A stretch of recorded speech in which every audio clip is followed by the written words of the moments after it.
오늘 교회 창립 11주년 기념주일인데요. 매번 저희들이 조금 준비를 전에는 했는데 이번에는 따로 특별한 준비가 없었는데 오늘 그 영희치부 이렇게 특송 애들 이렇게 율동하고 찬양하는 게 참 우리 11주년 기념이 되는 참 아주 의미 있는 그런 좀 찬양이었다고 생각이 됩니다. 지난 그 11년 지나오면서 참 하나님이 우리의 기도를 많이 들어주시고 많은 은혜를 주시고 참 기적이 많이 나타났습니다. 그리고 병들도 많이 치료가 되고 사업하면서 여러 어려움들 뭐 여러 일들 많은 응답들과 또 승리와 기쁨들을 너무나 많이 주셨습니다. 그리고 11년 동안 그 교회와 교인들이 많이 성장을 했다고 생각이 됩니다. 그것을 어떻게 알 수 있는가 하면 우리 자녀들을 보면 알 수 있는데요. 11년 전에 2살이던 시원이, 서은이, 서영이, 상원이 또래 애들이 이번에 이제 청소년부 들어왔고 또 11년 전에 초등학교 2학년이던 낙건이, 민수, 재원이, 성환이 이 또래가 이번에 디모데 청년으로 올라왔습니다. 그 초등학교 2학년인데 11년 지나니까 청년들이 돼서 이제 딱 청년부에 올라오게 됐습니다. 우리 자녀들이 이렇게 많이 자랐다고 하는 것은 우리 교회가 이렇게 자랐다 하는 것을 보여준다고 생각됩니다. 우리 교인들이 이제 이 정도 자랐기 때문에 이제 더 이제 하나님의 뜻을 잘 이루어 드려야 되지 않나 하는 생각을 하게 됩니다. 우리가 지난 1년 반 동안 신명기 말씀을 살펴봤는데요.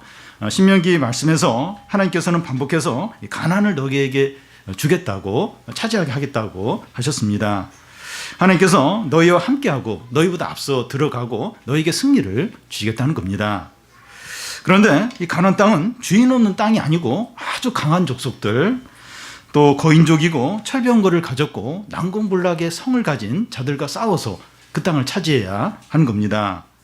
하나님의 말씀을 들을 때는 이 가나안 땅을 차지하는 게 쉬울 것 같아요. 근데 현실적으로 보면 불가능하게 여겨집니다. 모세는 죽었고 새로운 지도자 이제 여호수아가 이제 백성들을 이끌고 이제 이 모든 일을 해야 되는데 모든 것이 절망적이고 또 부정적으로 보이고 낙심이 될 수 있었습니다. 오늘 말씀은 이런 어려운 현실 가운데서 어떻게 하나님의 뜻이 이루어지는가 하는 것을 이제 보여줍니다. 또한 이 말씀은 교회 창립 11주년을 맞는 우리 교회가 어떻게 하나님의 뜻을 이룰 수 있을까? 또 우리 각자가 대학 입시나 취업이나 사업이나 직장 생활 가운데서 어떻게 승리할 수 있을까 하는 것을 보여줍니다. 여호수아가 모세를 이어서 이스라엘 지도자로 세워지면서 이제 모세가 없이 이제 백성들을 이끌고 가서 가나안 땅을 차지해야 되는데 참 이게 이제 쉬운 일이 아닙니다. 그는 앞으로 자기가 해야 할 일을 생각하면서 너무 두렵고 떨었을 겁니다. 내가 이스라엘 지도자의 역할을 잘 감당할 수 있을까? 가나안 족속과의 전쟁에서 승리할 수 있을까? 하나님이 나와 함께 하실 수 있을까? 이런 염려들이 밀려왔을 겁니다. 오늘 말씀은 이런 이 불안하고 힘든 상황 가운데서 여호수아를 하나님께서 붙들어 주시고 용기를 주시고 확신을 주시는 말씀입니다. 어려운 현실 가운데서 하나님의 뜻이 이루어지는 어떻게 이루어질까 하는 것을 증거해 주는 확신을 주는 그런 말씀입니다.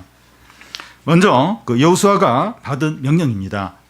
1절 2절을 보면 여호와의 종 모세가 죽은 후에 여호와께서 모세의 수종자 눈의 아들 여호수아에게 말씀하여 이르시되 내 종 모세가 죽었으니 이제 너는 이 모든 백성과 더불어 일어나 이 요단을 건너 내가 그들 곧 이스라엘 자손에게 주는 그 땅으로 가라. 모세가 죽자 하나님은 여호수아에게 요단을 건너 이스라엘 백성들이 가나안 땅을 차지하도록 그 땅에 들어가라고 하십니다. 그 땅이 어떤 땅인가 하면 그 6절에 보면 내가 그들의 조상에게 맹세하여 그들에게 주리라 한 땅입니다. 모세가 백성들을 모압 평지에 모아놓고 이제 설교한 게 신명기인데 신명기서에서 반복해서 주겠다고 한 가나안 땅입니다. 여호수아가 모세를 이어서 이스라엘의 지도자가 되어서 그가 해야 될 일이 뭔가 하면 700년 전에 하나님께서 아브라함에게 약속했어요. 오래전에 700년 전에 아브라함에게 약속하셨던 것이고 모세가 반복해서 얼마 전에 주겠다고 한 그 땅을 차지하는 그 일을 하는 겁니다. 여호수아가 이스라엘의 지도자가 됐을 때 어떤 새로운 일을 하는 게 아니에요. 새로운 일을 하는 게 아니라 700년 전에 그들의 조상에게 약속했던 그걸 이제 여호수아가 감당을 해야 하는 겁니다. 하나님은 여호수아에게 차지할 땅에 대해서 좀 더 구체적으로 말씀을 하십니다.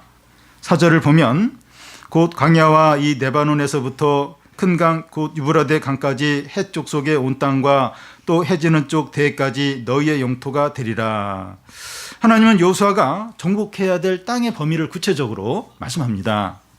무작정 이 정복 사업을 벌려서 넓은 땅을 차지하라 하는 것이 아니라 하나님이 아브라함에게 약속하셨던 그 땅을 차지하라고 하는 겁니다.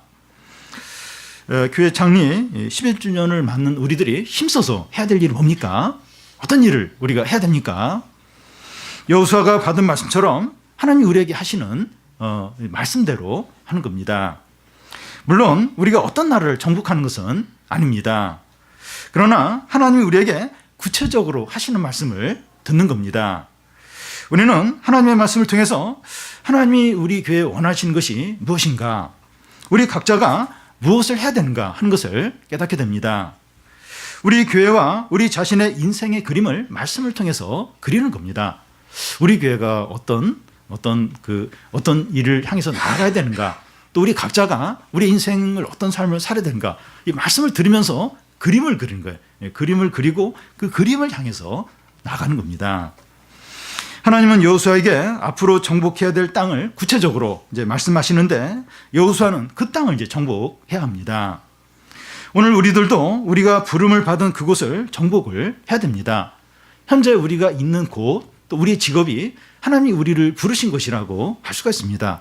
학생은 일단 학교 공부나 어떤 자신의 진로를 준비하는 거, 직장인들은 다양한 어떤 직장들, 또 가정주부는 집안의 어떤 일들, 우리가 있는 그 자리, 지금 하는 직업이 하나님이 나를 부르심으로 생각을 이제 할 수 있습니다. 우리가 이제 그곳을 정복을 해야 되는데 불법이나 막 욕심으로 어떻게 쓰는 데가 승진을 하고 어떻게 해서 저 자리에 꼭 가야지, 또 돈을 얼마 벌어야지, 막 그런 욕심으로 이렇게 밀어붙이는 게 아니라 말씀과 성실함으로 정복을 하는 겁니다. 쉽지는 않지만 이 분야는 하나님이 나에게 주신 땅이다, 나를 이곳으로 부르셨다, 그걸 인정을 하고 믿음으로 최선을 다하는 겁니다. 우리의 삶이 말씀에 따라 말씀에 대한 구체적인 헌신으로 나타나야 됩니다. 다시 말해서 이 말씀에 적용해서 공부하는 거예요. 또 직장생활하고 또 집안일도 하고 사업도 하는 겁니다. 그러니까 말씀에 구체적으로 우리가 헌신하는 그런 삶을 이제 살아야 하는 겁니다. 그냥 이렇게 막 사는 게 아니고 예배드리고 그냥 성경 읽고 그냥 막 그러니까 세상 방식으로 막 눈에 보이는 걸 달려가는 게 아니라 이 말씀이 우리의 삶에 구체적으로 이렇게 나타나도록 그런 말씀에 헌신된 그런 삶을 살아야 됩니다. 다음은 이미 승리한 전쟁입니다. 지금 동계올림픽이 열리고 있는데요. 중요한 경기에서 이제 한국이 이제 금메달을 땄으면 다시 이렇게 보지 못한 사람에서 녹화된 걸 다시 보여줄 때가 있습니다. 이 재방송 하는 걸 볼 때 한국 선수가 막 져요. 막 이렇게 뒤쳐져 있다 할지라도 이미 우리가 금메달을 땄다, 그 결과를 알고 그 경기를 보는 거기 때문에 여유를 가지고 확신을 가지고 이렇게 기쁨으로 그 경기를 보게 됩니다. 아직 그 이스라엘 백성은 요단강을 건너지 않았고 한번 활도 쏘지 않았습니다. 그러나 하나님은 이미 이스라엘 승리를 말씀하십니다. 3절을 보면 내가 모세에게 말한 바와 같이 너희 발바닥으로 밟는 곳은 모두 내가 너희에게 주었느니, 너희에게 주었느니 할 때 이 주었느니는 완료 시제입니다. 이미 너희에게 이 가나안 땅을 주어버렸다는 겁니다. 하나님께서는 이 가나안 전쟁을 앞두고 이 여호수아에게 확신을 줘요. 이미 그 땅은 내가 너에게 주었다. 걱정하지 말라고 확신을 주고 있습니다. 그래서 여호수아가 앞으로 치룰 전쟁은 승리를 얻기 위한 전쟁이 아니라 이미 주신 승리를 드러내는, 확인하는 그런 전쟁이라는 겁니다. 여러분, 우리가 이 세상에서 믿음으로 하는 모든 일이 이와 같습니다. 우리가 믿음으로 모든 일을 하면 그게 영적인 일이 돼요. 영적인 싸움이 됩니다. 뭐 공부든지 사업이든지 뭐 자녀 양육인지 그걸 믿음으로 하면 크게 다 영적인 일이 되고 영적인 싸움이 됩니다. 예수님은 내가 세상을 이겼으니 너희는 담대하라 하면서 예수님 십자가에 죽으시면서 죄와 사망과 죽음을 다 이기셨어요. 그 예수님의 승리가 바로 우리의 승리인 겁니다. 그러니까 우리가 믿음으로 무엇이든지 하면 이미 승리가 확정됐다는 겁니다. 다 승리를 주신다는 겁니다. 이 사실을 우리가 앞두고 있는 모든 일에 적용을 할 수 있습니다. 공부 문제나 취업 문제나 경제적인 문제나 이 진로 문제나 이런 모든 것에 적용을 할 수 있습니다. 그런데 이런 모든 문제 앞에서 이 승리를 확신하는 것은 너무 성급한 거 아닙니까? 좀 해봐야 알 수 있는 거 아닙니까? 좀 더 이렇게 진행이 되는 거, 결과가 좀 잘 나오는 그거 보면서 이렇게 확신을 해야지, 하기도 전에 이렇게 막 반드시 승리한다 이렇게 하는 거 너무 앞서는 거 아닙니까? 그렇지 않다는 겁니다. 우리가 기도하고 믿음으로 하는 모든 일에 승리가 확실하다는 겁니다. 물론 이 그리스도인의 승리는 세상적으로 결과가 다 좋고 성공하는 것만을 말하지 않습니다. 믿음이 좋은 학생인데 대학 입시에 어려움을 겪을 수 있고, 취업이 잘 안 될 수 있고, 결혼이 늦어질 수 있고, 질병이 생길 수 있고, 사업에 어려움이 생길 수 있습니다. 믿음이 좋은데도, 믿음 없는 사람은 잘 되는데 믿음이 좋은데도 어려움을 겪을 수 있습니다. 그렇더라도 믿음을 가지고 끝까지 나아가는 겁니다. 시간이 지나고 나면 결국 승리하게 돼요.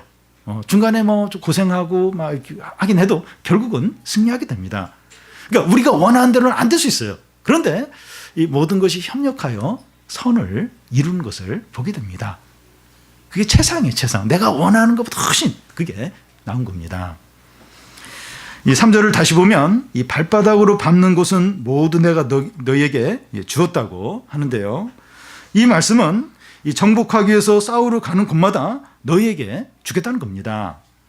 어디든지 가서 싸우기만 하라는 거예요. 그러면 그곳은 다 너희 땅에게 주겠다는 겁니다. 그러니까 강한 족속도 있고 이렇게 철병거를 가진 그런 그 나라도 있고, 근데 이렇게 믿음으로 가서 싸우면, 가서 싸우기만 하면, 그 땅을 발로 밟기만 하면 다 내가 주겠다는 겁니다. 오늘 우리에게는 이 믿음으로 기도하면 하늘마다 승리하고 축복을 하겠다는 겁니다. 여러분, 어떤 사람이 가장 위대한 신자입니까? 성경에 나와 있는 약속들을 하나님께 청구하는 자들입니다. 가장 많이 청구한 사람이 가장 위대한 신자입니다. 그는 하나님께 모든 좋은 것들과 풍성한 것들을 다 끌어와서 누리게 됩니다. 그 시집간 딸들이 그 자기 친정에 가면 뭐든지 막 가져가려고 그래요. 부모님은 알아요. 얘가 오늘 와서, 이번에 와서 뭘 가져갈까 알면서 주죠. 그냥 달라 그러면 줍니다. 하나님께 달라고 하면 하나님이 다 주십니다. 근데 왜 구하지 않느냐 하는 겁니다. 하나님께 구하면, 달라고 하면 안 주겠습니까? 하나님이 주시죠. 준다는 겁니다. 여러분, 우리는 이 성경에 나와 있는 약속들 중에서 얼마나 이렇게 많이 구하면서 살고 있습니까? 우리의 삶이 풍성하지 못하고 기쁨이 없고 은혜가 없다면 이유가 뭡니까? 왜 나는 이렇게 기쁨이 없을까? 이 풍성함이 없을까? 왜 능력이 없을까? 한번 이유를 한번 생각해 보세요. 왜 그럴까? 왜? 하나님 믿는데 왜 이렇게 기쁨과 풍성함이 없을까? 왜 그렇습니까? 하나님께 아무것도 구하지 않기 때문이 아닙니까? 실제로 구합니까? 우리 한번 곰곰이 생각해 보시죠. 진짜 하나님께 간절히 이렇게 구하고 있습니까? 사람에게나 세상에 대해서는 뭔가를 기대를 많이 해요. 사람에게나 세상에 기대를 많이 하는데 하나님께는 정작 구하지 않고 있지는 않습니까?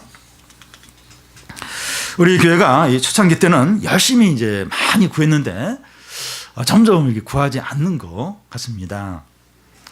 교회 창립 수준이 되었는데 이제 함께 구해야 될 것 같아요. 큰 부흥을 위해서 구하고 성령의 역사를 위해서 구하고 우리의 삶 가운데 어떤 큰 승리, 하나님의 어떤 기적들을 볼 수 있게 해달라고 구해야 됩니다.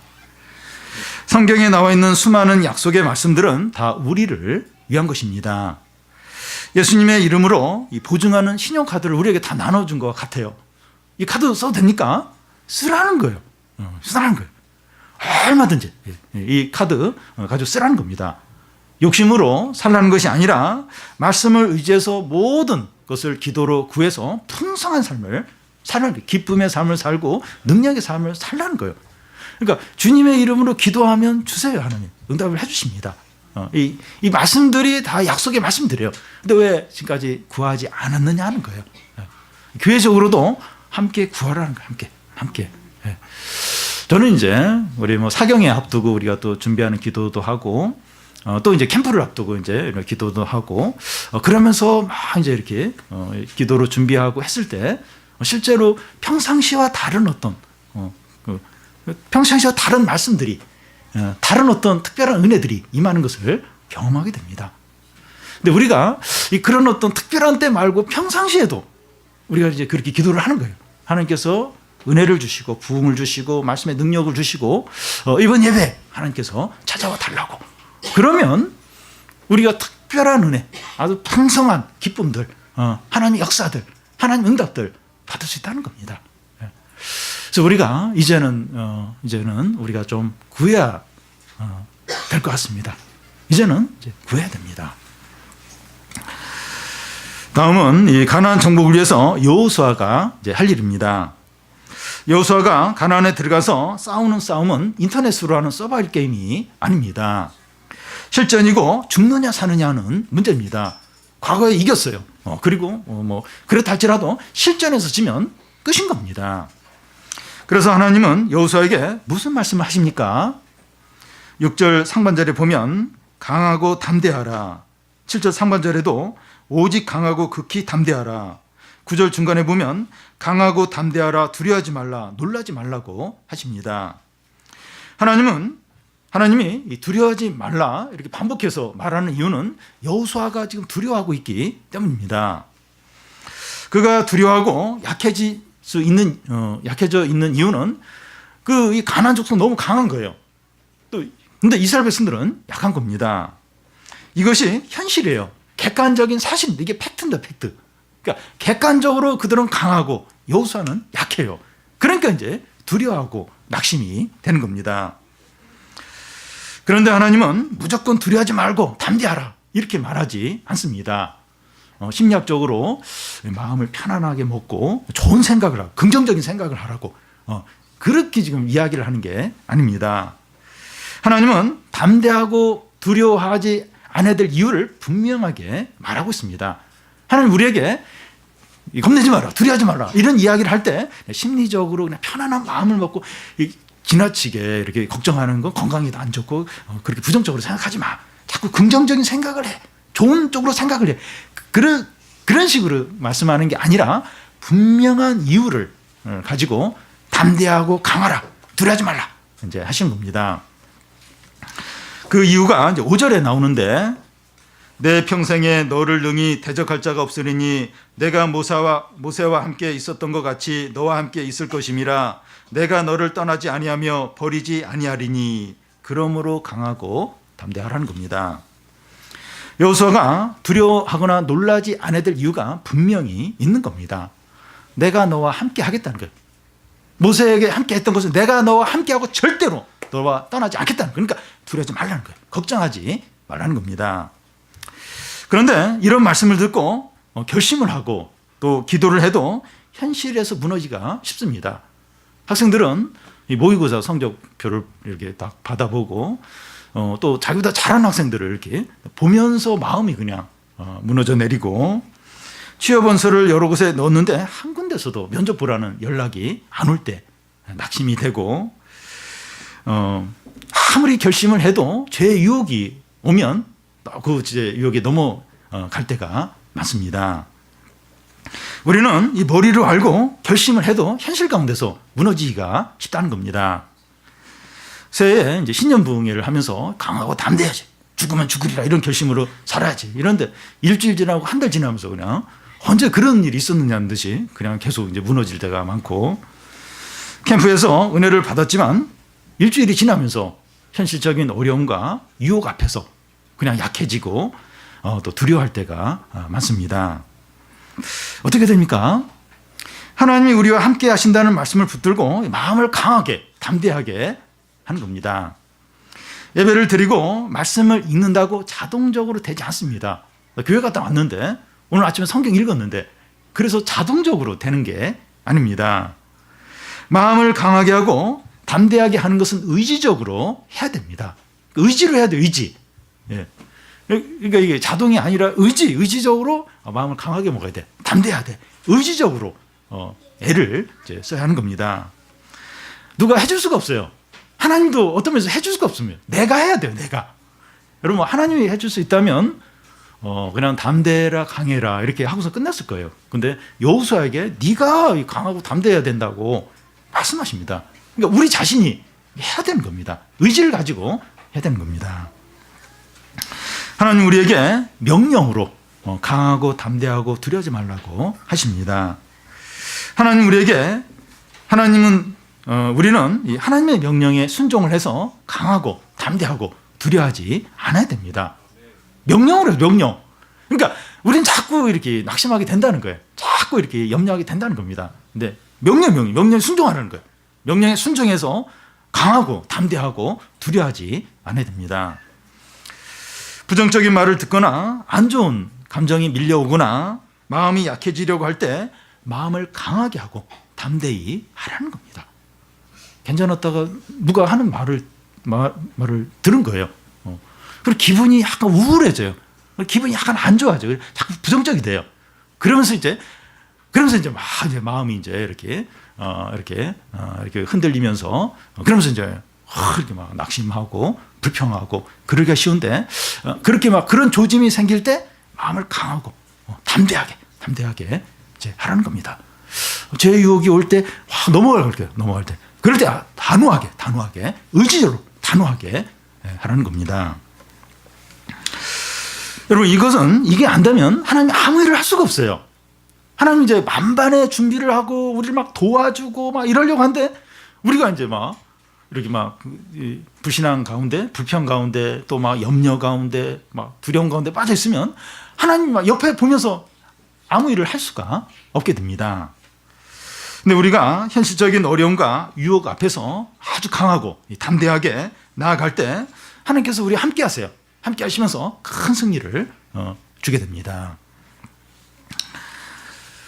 여호수아가 가나안을 정복하기 위해서 해야 할 또 하나 마지막으로 중요한 일이 있습니다. 8절을 보면 우리 8절 우리 같이 한번 읽어보겠습니다. 이 율법책을 내 입에서 떠나지 말게 하며 주야로 그것을 묵상하여 그 안에 기록된 대로 다 지켜 행하라. 그리하면 내 길이 평탄하게 될 것이며 내가 형통하리라. 여기서 이 묵상한다는 의미는 하나님의 말씀의 의미를 깨달아서 지키는 것을 말합니다. 하나님은 여호수아가 가나안을 정복하기 위해서 뭐 전술 훈련이나 또 군사 훈련을 하라고 이렇게 시키지 않고 말씀 묵상을 하라는 겁니다. 가나안 정복은 군사력에 달려 있는 것이 아니라 신앙에 달려 있기 때문입니다. 여러분 우리가 하는 모든 일 중에 가장 중요한 일이 신앙입니다. 우리가 제일 우선적으로 할 일은 말씀을 묵상하는 겁니다. 유초동부 때는 열심히 큐티를 했는데 이 청소년부에 올라가면서 큐티를 이제 소홀하게 된다 이런 얘기를 제가 들었는데 얼마나 마음이 아팠는지 모릅니다. 청소년부에 올라가서도 계속해서 열심히 큐티와 성경 읽기를 해야 됩니다. 여러분 이것이 지나친 요구입니까? 이 공부도 하기 바쁜데 직장에 출근할 때 정신이 없는데 일도 많은데 언제 말씀을 읽고 성경을 읽을 수 있는가? 이거 뭐 사치 아닙니까? 여러분 우리가 이 자기에게 관심 있는 거, 우리에게 관심 있는 거 이게 다 있는데 좋아하는 거, 관심 있는 게 있을 때 하루에 몇 번씩이라도 봐요. 그리고 여러 곳을 이렇게 여러 곳에 들어가서 보려고 합니다. 우리가 핸드폰으로 카톡이나 여러 사이트에 들어가는 횟수나 보는 시간의 반 정도라도 우리가 좀 말씀을 읽는다면 놀라운 일이 일어날 겁니다. 그리고 우리는 이 하나님께 제한받는 삶을 살아야 됩니다. 이 8절 중간에 보면 그 안에 기록된 대로 다 지켜 행하라는 겁니다. 말씀을 묵상하고 그 말씀대로 살라는 거예요. 말씀의 제한을 받으라는 겁니다. 우리는 말씀의 제한 받는 것을 부담스럽게 여겨요. 참 마음대로 이렇게 하고 싶은 그 마음이 많이 있습니다. 그런데 하나님께 제한을 받아야 됩니다. 이 그리스도인이 이 그리스도에게 제한을 받는 건 당연하죠. 그리스도인 아니면 뭐 그런 얘기 할 필요가 없는데 그리스도인은 그리스도의 소유란 의미인데 당연히 그리스도에게 제한을 받고 하나님께 제한을 받아야 됩니다. 그런데 하나님의 말씀에 제한을 받을 때 축복이 있다는 거예요. 축복. 어떤 축복이 있습니까? 8절 하반절에 보면 그리하면 내 길이 평탄하게 될 것이며 내가 형통하리라. 이 말씀은 내가 하는 사업에 성공할 것이라는 그런 뜻입니다. 내가 너를 축복해서 모든 일이 잘 되도록 하겠다는 겁니다. 우리가 하는 공부와 직장 생활과 또 사업과 자녀 교육과 사람들과의 관계가 다 잘 되게 하겠다는 겁니다. 실제로 그런지 한번 기대해 보시기 바라요. 실제로 그럴까? 내가 이렇게 하나님께 제한받고 말씀에 제한받을 때 그런 가운데서 내가 모든 일을 할 때 하나님이 다 형통하게 하실까? 한번 실전 한번 해보시기 바랍니다. 학생들 한번 공부 한번 그렇게 해보시고 한번 사업도 또 직장 생활도 여러 가지 다 이렇게 한번 하나님께 제한받으면서 한 번은 뭐 해보죠. 하나님이 진짜 형통케 하시는가 안 하시는가 한번 해보면 좋겠어요. 물론 이 말씀은 문자적으로 다 잘 된다 이런 것은 아닙니다. 우리가 믿음으로 해도 위기가 닥쳐요. 어려움이 생길 수 있지만 하나님이 우리와 함께 하시기 때문에 모든 것이 협력하여 선을 이루고 결국 승리하게 된다는 겁니다. 중요한 건 하나님 함께 하세요. 함께 하시는데 어려움이 있어요. 어려움 있는데 하나님이 함께 하는데 어려움이 있다는 겁니다. 그리고 그런 어려움을 이렇게 주시는 걸 통해서 이렇게 영적인 유익을 이렇게 주시는 것을 이제 보게 됩니다.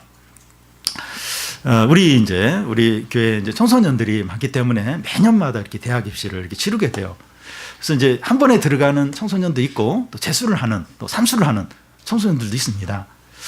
근데 참 이 재수를 하는 우리 청소년들을 보면서 사실 좀 마음이 안쓰럽죠. 안타깝고 한데 재수를 하는 그때의 삶을 보면서 재수가 필요했다 이런 생각을 하게 됩니다.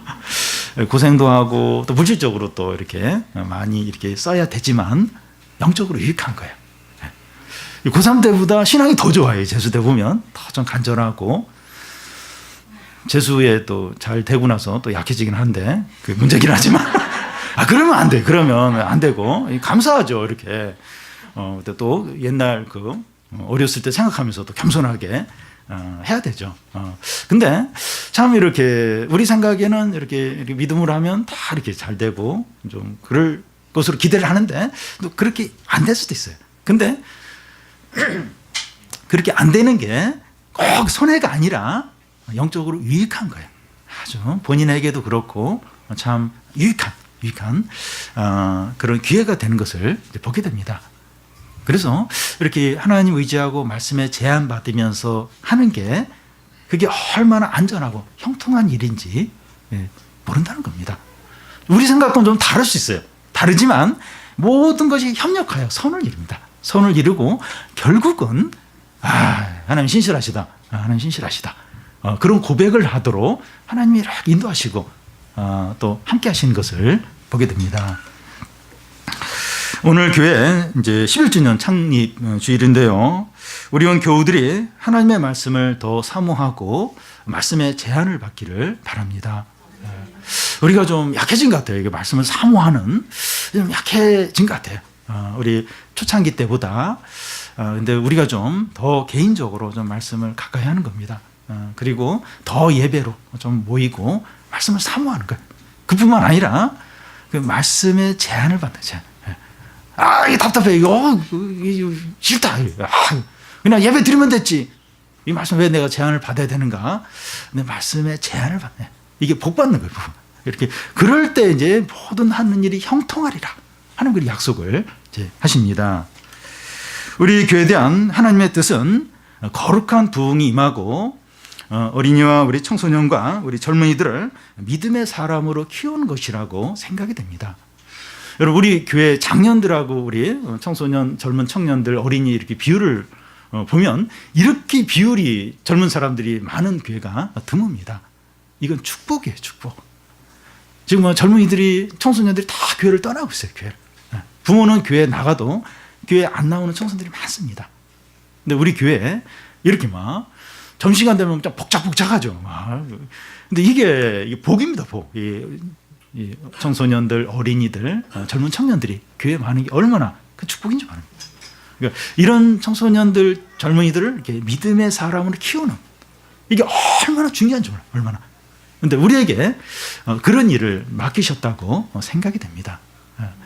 그래서 우리가 왜 모이고 왜 이 교회를 우리가 지켜야 되는가? 우리가 좀 이런 어린이 청소년들 그리고 우리 젊은 청년들을 믿음의 사람으로 잘 기르고 그러기 위해서 우리 교회 안에 이제 거룩한 부흥이 이제 임해야 되죠. 거룩한 부흥이 계속 성령의 역사가 일어나야 되죠. 그러면 이게 이제 하나님의 뜻이라고 생각이 돼요. 그리고 이걸 위해서 우리가 계속 기도하고 수고하고 지금까지도 그렇게 해왔어요. 근데 우리가 더 힘을 모아서 이렇게 해야 되지 않나. 이게 좀 하나님이 우리에 대한 그 뜻이 아닌가. 이제 이런 생각을 하게 됩니다. 우리 모든 성도들이 하나님이 주시는 이 거룩한 부흥과 또 이 승리와 기쁨을 마음껏 누리는, 풍성하게 누리는 그런 성도들이 다 되시기를 바랍니다.